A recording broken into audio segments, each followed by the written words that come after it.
Good morning, and thank you very much for joining us. I am Yori Folarin. Hope you had a great weekend, restful, even though there were a lot of things that were happening. But okay, as we often do on this program, we're going to concern ourselves with the 2023 election. And as you know, there was an unveiling of the Pan-Nigeria agenda of Asiwaju Bola Ahmed Tinubu, the presidential candidate of APC. And to look at that with us in studio here, Comrade Ayodele Adewale, Organizing Secretary, APC in Lagos State. As always, it's a delight to have you. Thank you very much. Thank you for having me. Indeed, our pleasure. And we also are privileged to have via Zoom Nigeria's ambassador to Burundi and Patron Southeast APC Asiwaju-Shettima disciples. Good morning, Ambassador. To you, and I'm happy to be here. Indeed. Excellent. Well, I just introduced you as the ambassador to Burundi. Are you on home? I don't know what ambassadorial people call it. It can't be leave of absence because I imagine they still are official duties, yet this is important as well. How are you juggling the two? No, it's important that even ambassadors recognize that once in a while you have duties and things to do at home. Inauguration of the Bola Ahmed Tinubu-Shettima disciples, which I'm the patron. So it's actually I'm actually the national patron. It's not just Southeast. So we inaugurated it 2 days ago, and very soon, and about a week or thereabouts, I'll be back at post. Okay, Ambassador, we'll be right back to you. Well, Comrade Adewale, I would say everybody in the country, not just everybody in APC, would have been looking forward to the day of the unveiling. The chair, it was the president, no less, that was the chair, and he's like, when you look at it, he's the overall leader of the campaign. You know, as you know, the most senior APC person, so he's totally behind it. So I suppose what we'd like to do is look at the key points of the unveiling, Asiwaju's plans that he presented to the public. Now, of course, there's so many places. I don't know what isn't important that the incoming administration has to do. I think everything is important. But he was saying that building on what, you know, President Muhammadu Buhari has done, the excellent job that has been done, that he was going to build on that. Now, I imagine a lot of people would have been wanting to see what his ideas are for security. Of course, the economy, you know, creating jobs and all of that. But security first. Would you agree that that's uppermost on most people's minds? Well, that's the most important critical segment in any society. When your society is not secured, there's nothing that can happen. And Asiwaju has taken it very key to making sure that he sustain and improve on the Buhari administration's gains. And part of what he has planned to use is technology, and of course being very prudent, and to increase the morals and welfare of the officers and men of the Nigerian military and other paramilitary group.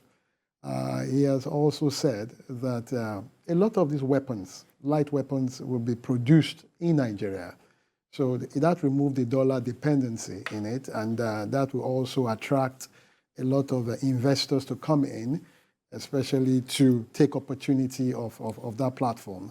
And for companies who have engage themselves in that kind of business, it also means that it's more business for them. It means that we will have more equipment to equip our officers and men to tackle this problem of insecurity. Yeah, you know, maybe I'll come back and ask a question on that, but I also wanted to quickly highlight to the ambassador that looking through Asiwaju's plan, foreign policy is, also something that is going to be taken care of. That, well, every president takes care of foreign policy, but he did mention a key point of foreign policy as well. Whereas most Nigerians, are probably starting off where I started off with security, then they'll want to go to, jobs and maybe, the economy. But how significant is him, as it were, zeroing in on foreign policy? Oh, thank you very much for this question. But before I come to foreign policy, let me just also, because I know quite a lot of people are listening and they want to hear what I want to say. First of all, you talked about security. This document by Bola Ahmed Tinubu Shettima campaign described national security as the bedrock of a prosperous and democratic society. And security is a very important element of democracy. And for this economy to continue to thrive, we must address national security because it has become very important, not just for Nigeria, but even for our neighboring countries. And this is a challenge that quite a lot of economies in the world are facing today.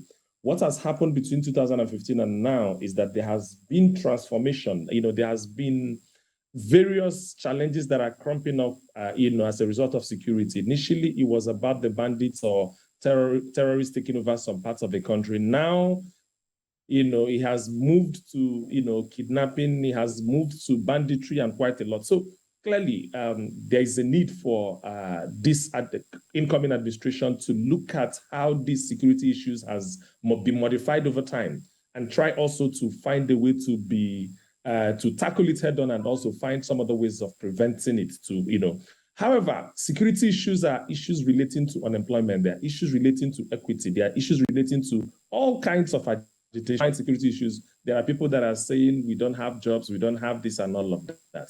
And that also takes me to the next point where it has become important for our state governors and every other stakeholder in the project Nigeria to also ensure that the local governments are working. Because security is not just an issue of the military, it's not just an issue of the police. It's also an issue where the local government people, everybody will get involved and ensure that they do everything possible to ensure that people are employed at the local level. So and of course, you heard Asiwaju talk about the continuation of President Muhammadu Buhari's policy. One of the policies that has been good for this administration is that of local government autonomy, which most governors are not implementing. Everybody looks at federal government as though part of all the problems are from federal government, but there are issues that also relate to the state and local governments. If the local government autonomy is implemented by the state governors, you will find out that monies directly from Abuja will go to the local government directly, and the people at the local government level will ensure that there is security at that local level. So part of the challenge we are seeing now is also the failure of the local government system, practically masterminded by the state governors. Now, let me leave this at this point because I know I'll still come back to some of these issues. Maybe Ambassador, maybe I could come back. But I want to thank you very much for that opening gambit. You covered quite a bit of ground. So I'll come back to you. I'm sure you want to get to the question of, how important is foreign policy to our situation the way we are seeing in Africa. I'm sure you want to talk about that. But thank you very much for starting off where you did because of the importance of it. And in this relation, Comrade Ayodele, Adewale, the ambassador was picking up on, you can't just put everything on the federal government. The local governments, for instance, they have a key role to play. I'm interested, I think Asiwaju and the whole team, they must also be knowing all of this and be seeing all of this, because he spoke about there's a certain word in there, inclusiveness, that we're going to be running an administration of inclusiveness. Now, I don't know that anybody runs one of exclusiveness, but that he thought it worthy of mention that we're going to be inclusive. There was a matter of a shared prosperity as a goal. Would you like to comment on that in relation, the shared inclusiveness that Asiwaju spoke about in relation to the points that the ambassador has made? Well, I will speak to the document because I have it here, Sure. so I won't dovetail outside the 800 content, page, the 80 page. Yes, of the document. When you talk about inclusiveness, he talked about divulging powers, to the states and local government, creating more powers. The document, by the way, Renewed Hope 2023. Yes. This is the document. This is the document. So he talked about divulging powers more to the local government, more to the state government, helping them to really function as they should. And he also talked about reworking many of our laws through the National Assembly. He did talk about creating more opportunities for youth. He said within the cabinet, you're going to have youth between the age of 40 downwards to occupy about 3 to 6 seats. Then you're going to have young people within the age of 50 downwards to also be in the Federal Executive Cabinet. That has never happened before. He did talk about women, giving more powers to women, making sure that he reworked the Nigerian laws to accommodate 35% for women to be inclusive in the developmental structure of the country, in the economy, in governance, and all whatnot. I think these are ways of bringing people together so that we can journey together to develop our space. I think that's a very important part because I've been told that as a result of the kind of male-dominated kind of thinking in certain parts of the world, that those who do that actually, shortchanging themselves of a massive bank of talent and capabilities simply because they have the attitude. But this is a modern era. Asiwaju-Ahmed Tinubu is a modern leader. He has his eyes on all of this, so I have no doubt that he's going to work it. Where he was able to work it in the past, we've seen, have we not, overtures of this kind of an attitude. Now to go back to Ambassador Elijah Onyeagba, the question I asked, would you like to address that now, please? The matter of Nigeria and this whole matter of foreign policy. Yes. Thank you very much.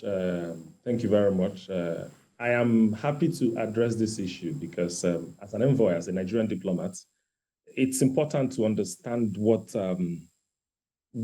every candidate in this election is coming with as far as foreign policy is concerned. Foreign policy basically is how you drive your domestic policy objectives in the international arena. It's important that we understand that for the President Muhammadu Buhari government, Africa is the centerpiece of our foreign policy. And he's made it in such a way that Nigeria is respected within African continent. And we also do not interfere with the internal affairs of whatever that's happening in any country.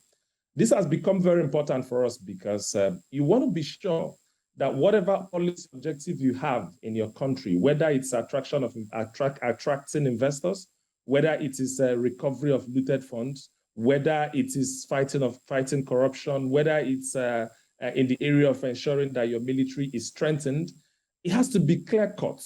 And you see that a section of this Bola Ahmed Tinubu's campaign document called Renewed Hope was devoted to foreign policy. And there are a couple of issues that he has raised. He said he wants to pursue active diplomacy to end conflict within the sub-Saharan Africa, especially within the West African region.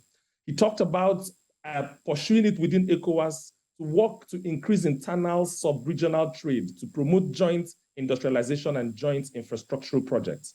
Already, you know that Nigeria is a signatory to the Africa Free Trade Area. What is AfTA about? You find out that most times it's a challenge for Africa to trade with other African countries. Intra-African trade is a big issue. But what he's saying here is that he's going to ensure that there is that increased trade between Africa within the African continent. This same argument can also be taken even to the United Nations. It can be taken also to other subnationals to try as much as possible to understand what is going on or what policy trust of governments are locally.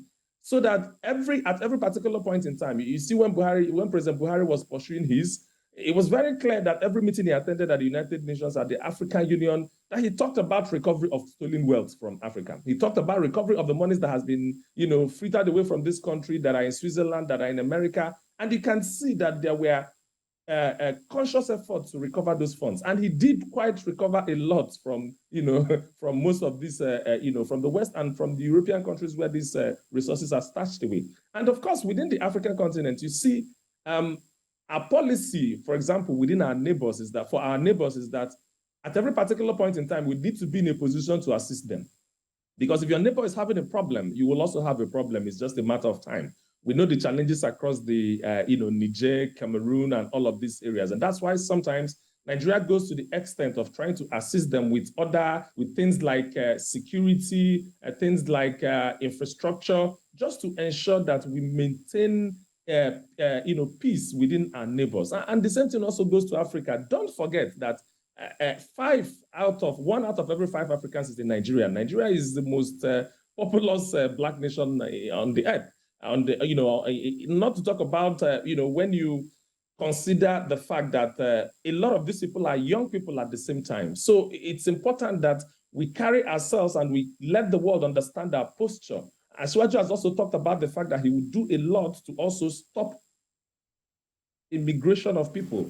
You see our doctors is become a challenge for us these days, because we train doctors and before you know it, they're out working in America or out working in Europe and all of that. He said, listen, we'll sit down and find a way to improve our medical system. We'll sit down and find a way to make the doctors or these people that are immigrating find it attractive to stay at home. And what can you do for them? You need to look at the salary structure. You need to find a way to ensure that they are paid according to their performance. You also need to find a way to provide the mortgage facilities. I took my time to read through this renewed hope document, and I'm encouraging Nigerians to try and take time to read it, because this is the only thing we can use to hold the government of Asiwaju responsible if it comes on board, when it comes on board. And I'm quite confident that all of these issues he talked about will be vigorously followed. Under the foreign policy, there are about 20 points or thereabouts that is going to be the thrust of his the foreign policy of his incoming government. So I think that these are areas that I believe that every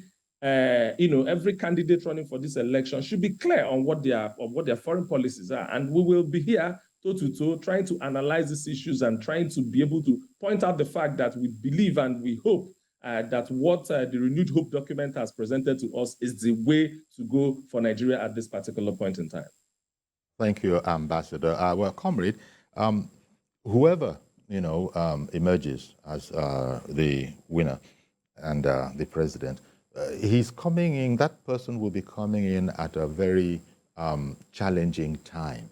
Here we are. We're talking about food inflation. First of all, there's inflation. Then there's food inflation. Things are, of course, the security is it is the way it is, even though we hear that it has improved. But any way you look at it, it's going to be challenging. Now, I think everybody, you yourself, you're actually a candidate in the 2023 election. No, I'm not. You're not? No, I'm not. How? Okay. It's a different scenario. Let's continue. Oh, okay. Things happen in politics. I mean, 24 hours is a long time in politics. But, this whole, the point I was making, though, because what I was going to say when I brought in the matter of candidature is that, generally speaking now, it would appear all candidates under APC have the broad outlines, the very, very broad outlines. Of course, this refers to the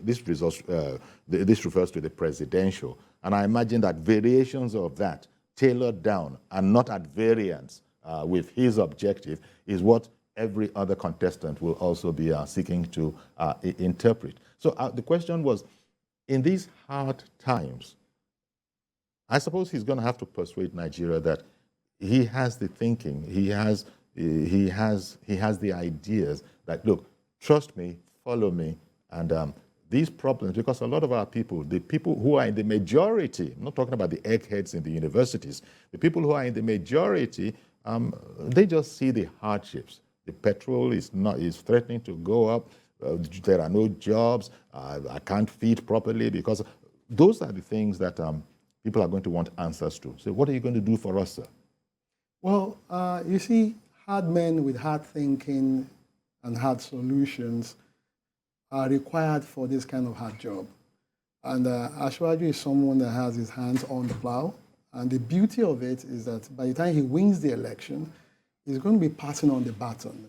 So you're going to see increase in speed, an increase in reformulation of policies, implementations of programs. It's not going to be starting from the start point. It's only going to continue the race and make it better. You've talked about the economy. You've talked about agriculture. For instance, Asiwaju has said in this document he's going to deploy more of technology to agriculture. He's going to provide more of infrastructure in terms of road from farm to the end user. And he's going to also make agriculture so exciting that a lot of people will go into manufacturing, production, and all whatnot. And he's going to make sure that Nigeria comes first, because many of these produce that will be derived from all of these programs will first go to Nigerians. And he has also talked about building silos and increasing the storage bank of the Nigerian food capacity, so as to make sure that they are off-takers, to take it out from the farmers, and of course give them in exchange prosperity for what they have embarked on. So these are things that will improve our system. He also spoke about industrialization. Indeed. And but can I come back to you, please? I'm so sorry. And that's because Mazi OKOROAFOR has come on the line. Good morning to you, Mazi OKOROAFOR in AROCHUKWU.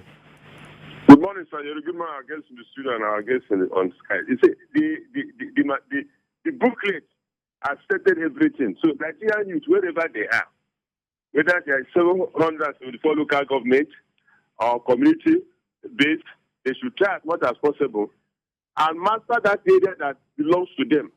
Because we know very well that youth in Nigeria that dominates the majority.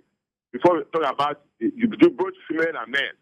So when the youth gather this thing and know something, they should do what? Sell the manifesto that belongs to them. So that when that time comes by 2023, they know exactly where they are going. So that this document has shown them that this is what you should be asking for come 2023, that this is what you have been stated to. So Nigerian youth, wherever you are, whether in the urban area or community level or village level, try as much as possible and master it and know exactly this is where you are going, this is what you will be benefiting come 2023. Let nobody deceive you, but this one is the document that you keep it in their house, maybe wait at least you master it and exactly. Good morning. Good morning, and thank you very much, Mazi. Renewed Hope 2023. It reminds you of the word hope, as a major title in a previous campaign. I think that was Hope 93. Hope 93, MK Abiola. That MK Abiola. Now we have Renewed Hope 2023. Okay, welcome back. And we still have Ambassador Elijah Onyeagba with us, Nigeria's ambassador to Burundi and patron as well as of the Southeast APC Asiwaju-Shettima disciples. Thank you very much, Mr. Ambassador, for staying with us. And in studio, we have Comrade Ayodele Adewale. And we're looking at, the presentation to the public of the 80-page manifesto of Asiwaju Bola Ahmed Tinubu and his running mate, Shettima. And there have been a number of, shall we say, sort of juicy promises in there. But suffice it to say that top on the list of his priorities, that is the candidates of APC, their priority, top on the list of action, national security, economy, agriculture, power, oil and gas, transportation, and education. The budget has been tagged Renewed Hope 2023, Action Plan for a Better Nigeria. Now, let me quickly go back to, sorry, Reverend Dominic, good morning to you, sir. Thank you for calling in. Yori, good morning. Thank you. Good morning, comrades. Good morning. Sir. He answered you. I want to, okay, answered me. Okay, can you hear me? Yes, we can hear you. I want to talk to Comrade. Comrade, I've known him for very long time. He's a very straightforward man, a good politician to my own understanding. But Comrade, it seems to us in APC that there's a desperate attempt to shut some of us out. Because the document you are holding, I have made an effort to get that document. And that document, is when you have a document as a party. I have sympathy for APC. Everybody knows this. When you have a document, you can be able to defend your candidate and say that candidate. What I have here is the old one, but they don't want to give it to us. For any reason, I do not know. But I know they have said in APC that the reward system now will be different. But I'm not seeing it. But that's by the way. But let me say this. Comrades, if years ago we be crying about the way they're managing the government of Burundi, why we were crying about that is this, that the next president have to roll on the success of the last president. Now, there was 2-point agenda that make Nigerians follow APC and myself as a pastor in 2015. It's corruption and security. And today, but it seems to me, we have abandoned corruption. Give government prison to ex-governors. Everybody claps hands. The same government released these 2 governors. What are we going to use to campaign at this time? That document, you have them in the 80 pages. What is interested in the Nigerian is to stop this corruption, to have peace of mind, security. Other things can stand on it. Yori is a witness. A year ago, we were talking about certain agenda. And I said 3 agenda for this government. Number 1 is security. Number 2 is security. Number 3 is security. Without security, there's nothing you can achieve. This government has achieved so much in infrastructure. Niger Bridge is there now. But because of insecurity, it have just gone to backseat. This government have achieved so much in infrastructure. But because of insecurity, nobody talk about it. The question is that there's people somewhere in the north who are making it impossible. I want to say this for our own turn to work. And those people are people who are experienced in this campaign. Thank you, comrades. Well, thank you very much for calling in, Reverend Dominic. Yeah, did you have any comment? Because that is, as he was saying, he said Yori can witness. Yeah, he's been consistent, even when he's angry at his team. That is his party. He'll come out here and vent his anger. So that doesn't mean I'm leaving, but I'm angry. I expected better. Well, just to paraphrase my answer to him, I did listen to all what he said, but you must understand that the administration started with a fairly rocky start because of the health condition of the president. And by the time they moved into full swing, you saw the amount of energy that was deployed to fighting corruption. It's not as if they have abandoned the fight against corruption. The fight is still ongoing. But again, you cannot set aside the judiciary. The judiciary has a lot to do in making sure that things are done appropriately. And if you look at the number of conviction that the EFCC have gotten so far, in this administration, they've gotten more than the previous administration put together. So that is not to say that they have abandoned that. And in terms of infrastructure, which he has also agreed to, the administration have done more in the infrastructural sector than any other previous administration. The Asiwaju government, by the grace of God, we improve on all of that. We all agree that Asiwaju is very good when it comes to building economic structures, social structures, and of course, security structures. Of course. He has done it before. He would do it better. He has explained it in a very simplistic fashion. Indeed. Simplistic. Can I come in there? Because along the lines of what you're saying, Ambassador Asiwaju has also said, for those who have tried to sort of distill it into some of the most important aspects of this Renewed Hope 2023 document, that is that the Asiwaju-Dati team intends to build a Nigeria especially for our youth, where sufficient jobs, decent wages, will be all over the place. I just wanted to mention that. Good morning to you, Mr. George, and thank you very much for holding on. I think I overplayed my hand a bit there. Thought I could just squeeze that in, and for some reason, I've lost Mr. George. Hope that we can get him back as quickly as possible. So coming to you, Ambassador Onyeagba, that point that I made, it's also important, isn't it, that it has been said that there will be an effort to sort of evolve a Nigeria, for the youth of Nigeria, where they can see that it is worth their while. I think that's a very important aspect because, as you know, the youth, there are the youths, of course, there's a whole youth wing of APC, but the youth, generally speaking, they're very quick to conclusions, and I hope I don't get my head cut off for this. You know what I mean? But a lot of people, unfortunately, will say that, you might know of the term Japa. Everybody wants to leave, Everybody wants to leave. Now, here is the document saying that Nigeria is in the process of being built, especially for our youths. Comment on that, will you please, Ambassador? So thank you. Thank you very much for bringing me back. I have had a lot of commentaries on these issues. First, let me tell the man that called late earlier on concerning the document of the campaign. It's actually available online, and I'm sure the organizing secretary might as well find a way to send him the document. The challenge we have as Black people, and indeed the challenge we also have as Nigerians, is that most times we also don't spend time to go through the details of what has been documented. The young people of Nigeria is, at this point in time, are very, very worried. I understand that very, very clearly.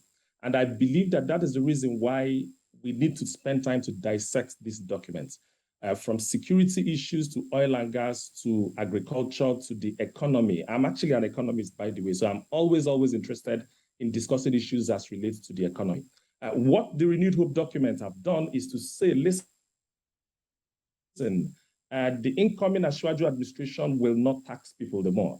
There are always issues with the budget. The budget is always challenged by way of funding. How do you finance the budget?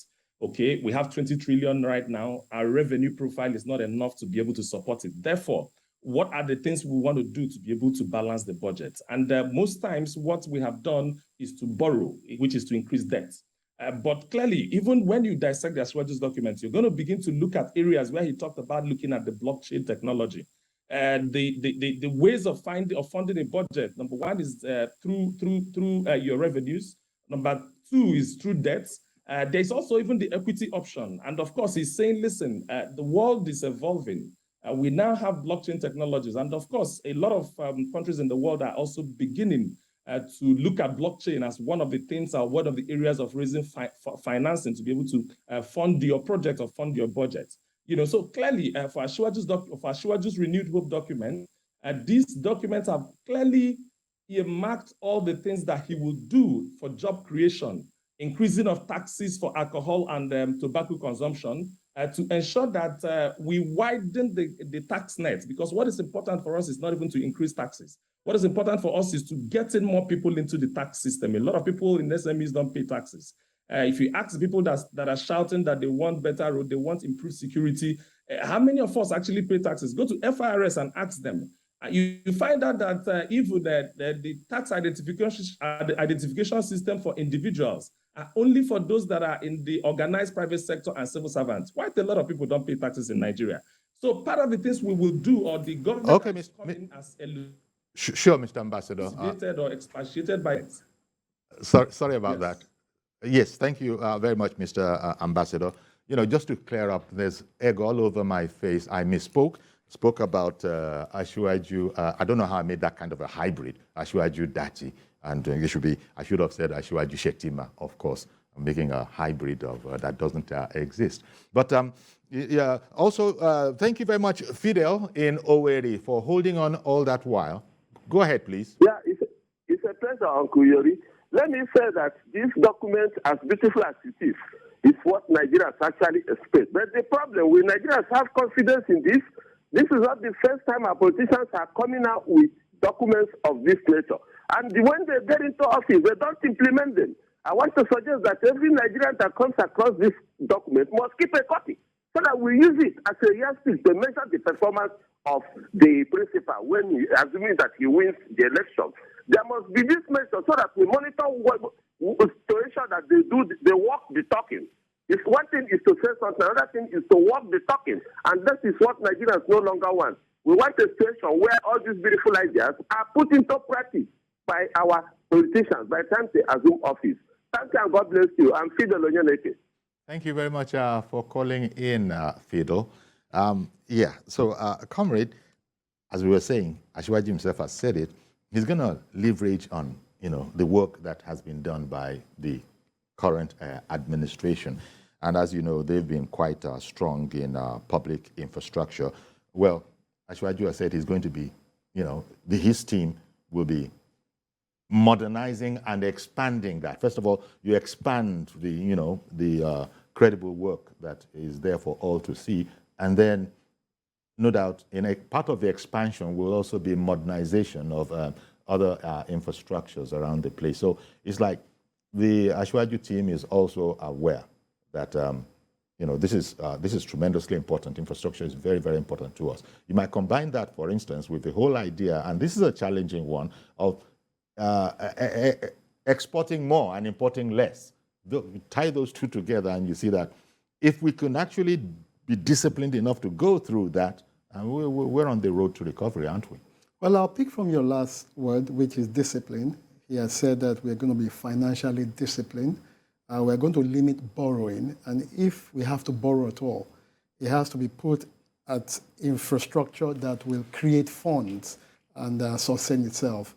He also talked about unplugging the energy sector using the laws, improving on the laws. They are going to allow players come into the industry to create a modular energy source for local government. It's going to allow them to come in, state government can come in, private sectors can also come in. He spoke about the hydrocarbon and how he's going to make sure that these things are unbundled and carefully nurtured, and making sure that they eradicate oil theft, especially using technology for that. He also spoke about gaining from the gas flaring that we're very used to in this country, trapping this gas, and of course improving on the pipeline that have been started by this administration all the way to Europe, making sure that we can equal and surpass the gains that Russia has gained over the years by supplying gas to Europe. These are things that will bring energy funds to our country. He also spoke about housing, how he's going to make sure that mortgage finances are very open to many companies and individuals to tap into it. He also spoke about banks that will adhere to the economic policies, to creating housing and all of that. And if they do it appropriately, they'll be given incentives. And for those that refuse to plug in, will also be sanctioned. Okay. He also spoke about companies. Okay. We also have on the line, thank you, comrade. We also have on the line Sunday, who is calling in from IBOM State. And by the way, that's the document there, the renewed, Hope 2023. And as you've just heard, it's also online. We should be able to get you that the URL for that, and so that everybody should be able to get hold of it. No, they can just type APC Manifesto Renewed Hope. Good. It will bring it up. Good morning. Yeah, good morning, Sunday in IBOM. Good morning to you, sir. Thank you so much. But the next issue is that you don't really waste somebody like about 3 minutes before you pick somebody call. So Hello? sorry. Apologies, Sunday. So sorry, sir. All right. Please, I want to go straight to the 2023 elections. We have about 3 or 4 candidates at the moment that stand out very well in Nigeria at the moment. But my fear about 2023 that we are going to board a very wrong ship. Why did I say so? Now, our dear senior father, grandfather, the Excellency, just present the manifesto. That manifesto was very, very okay. I enjoyed it. I enjoyed the manifesto presented by Tinubu. But the question is, it is part and parcel of this particular administration. If he has such a brilliant idea, why didn't he contribute into this particular administration to be able to correct 1 or 2 things? It has never been a record that he has contributed such an idea and the present president in not to use that particular idea. Unlike the same thing goes to Peter Obi, once being a governor of this particular state. Now you want to move Nigeria from a consuming country to a productive country. Yes. What happened that particular agency was a governor in Anambra State? Why couldn't he use that particular privilege to move the Anambra State from consumed industry to a productive country? Now because they wanted to fight into the president. Even an I'm not saying anybody's a friend. Okay, I've got to interrupt you. I beg your pardon, Sunday. I've got to interrupt you, but thank you very much for calling in. And, you know, I don't know, maybe long answer short is that there are different administrations. You know, you might make suggestions and people don't have to come out to you and tell you what they've done, but there are administrations that are different and people that you know at the head of that administration will be taking responsibility for whatever they, you know, come up with and they work with. Okay, so Ambassador, you know, another thing that I'd like to bring up with you, continuing from my earlier point about the youths, is that the Hope 2023 plan is also speaking about emboldening the support for the youth, going to areas that perhaps haven't been paid as much attention to in the past. I'm talking here about entertainment, the digital economy, culture, tourism, those kind of things. He said those things are massive. And we know that there are countries who do, especially if you want the entertainment, apart from sports, which is well known, but also the entertainment. Is that something else you could comment upon that's in the right direction for, this is not just the youth, but especially the youth who are into all of that? Oh, thank you very much. First of all, let me start by saying that what we're doing is to be able to explain the policies or the policy trust of the incoming administration to the Nigerian people. We are not involved in trading words. We don't want to go to throw banters because we know that the documents we have fully explained what needs to be done in Nigeria to be able to achieve the Nigerian dream. The youth of this country are at the point where they need a lot of guidance. The youth of this country are at the point where they need people to touchlight the areas where they can enter, occupy those spaces and be able to showcase their talents. And that is in the area of entertainment. And when you talk about entertainment in Nigeria, one of the things that come to your mind is Lagos State.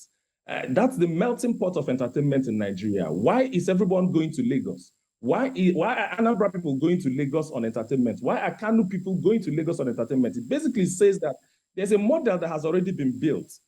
Producers of music are there. Those that are doing all kinds of shows are in Lagos State. So that is actually a model that has been established that can be replicated across the country. You know, it's important for every one of us to understand that with the incoming administration, there's already an example. There's already a track record of something that has been achieved. The Nigerian youth want to work. I understand. The average Nigerian youth, if they have an option, and I'm also speaking to them right now, the job phenomenon that is raging everywhere. It's unfortunate because I've also traveled across the length and breadth of the world, and I have seen Nigerians. It's actually not as easy as they think.